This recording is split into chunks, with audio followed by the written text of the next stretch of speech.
Selamat sore, perkenalkan nama saya Johnson Duka, kelas A semester 3 dengan NIM 19030300021, Prodi Sosiologi.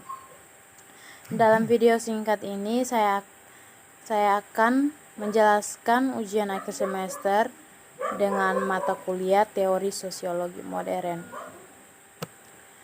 Jelaskan teori-teori yang dipelajari. Yang pertama, paradigma teori sosiologi. Dalam bukunya Sosiologi A Multiple Paradigma Sciences, Rizard memaparkan 3 paradigma sosiologi sebagai ilmu sosial, yakni paradigma fakta sosial, definisi sosial, dan perilaku sosial. Pertama, fakta sosial. Paradigma fakta sosial ialah cara pandang yang meletakkan fakta sosial sebagai sesuatu yang nyata, ada di luar individu, di luar self, di luar subjek. Yang kedua, definisi sosial. Paradigma definisi sosial adalah cara pandang yang menekankan bahwa realitas sosial bersifat subjektif. Yang ketiga, perilaku sosial ialah cara pandang yang memusatkan perhatiannya pada hubungan antara individu dengan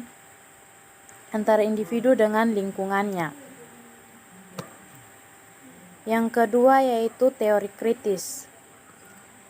Teori kritis adalah sebuah aliran pemikiran yang menekankan penelitian, refleksi, dan kritik dari masyarakat dan budaya dengan menerapkan pengetahuan dari ilmu-ilmu sosial dan humaniora. Sebagai istilah, teori kritis memiliki 2 makna dengan asal-usul dan sejarah yang berbeda. Pertama, berasal dari kritik sastra, di mana digunakan dan diterapkan sebagai istilah umum yang dapat menggambarkan teori yang didasarkan atas kritik. Dengan demikian, teori Marx Horkheimer menggambarkan teori adalah sejauh berusaha untuk membebaskan manusia dari keadaan yang memperbudak mereka. Yang ketiga, teori postmodernisme merupakan sebuah gerakan intelektual yang lahir sebagai respon terhadap beberapa tema yang dikemukakan oleh kaum modern atau modernis, yang diartikulasikan pertama kali selama masa pencerahan.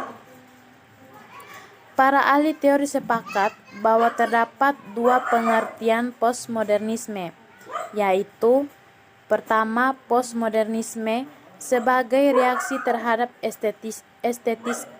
estetika modernisme pada tahun pertama abad 20 dalam arsitektur, seni, dan sastra. Dan kedua,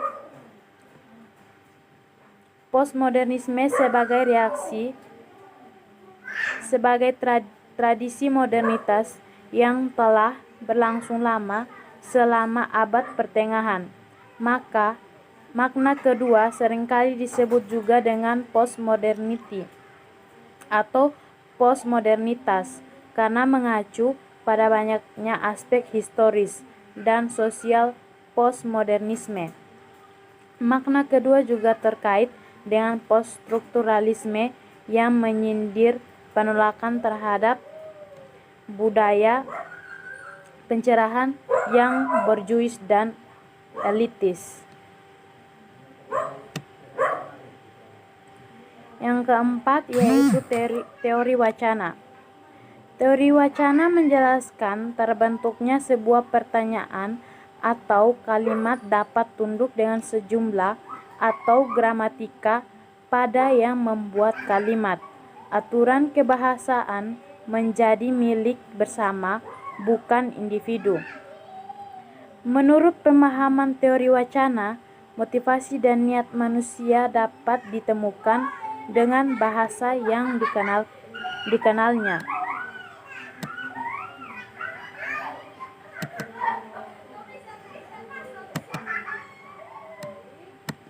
Yang kelima yaitu teori media. Teori masyarakat massa pertama kali muncul pada abad ke-19 dan menitik beratkan pada adanya hubungan timbal balik antara institusi yang memegang kekuasaan dan integrasi media terhadap sumber kekuasaan sosial dan otoritas. Isi media cenderung melayani kepentingan pemegang kekuasaan politik dan ekonomi. Dalam bukunya Teori Komunikasi Massa Satu Pengantar, Denis Misquali telah melakukan intisari beberapa teori pendekatan ataupun aliran tertentu. Menurutnya, teori media massa mencakup teori masyarakat massa, teori Marxis klasik, teori politik ekonomi, aliran Frankfurt, dan teori kritiknya, teori hegemoni media, pendekatan sosial budaya atau kajian budaya, pendekatan fungsional struktural, dan teori masyarakat informasi. Yang keenam yaitu teori postkolonial.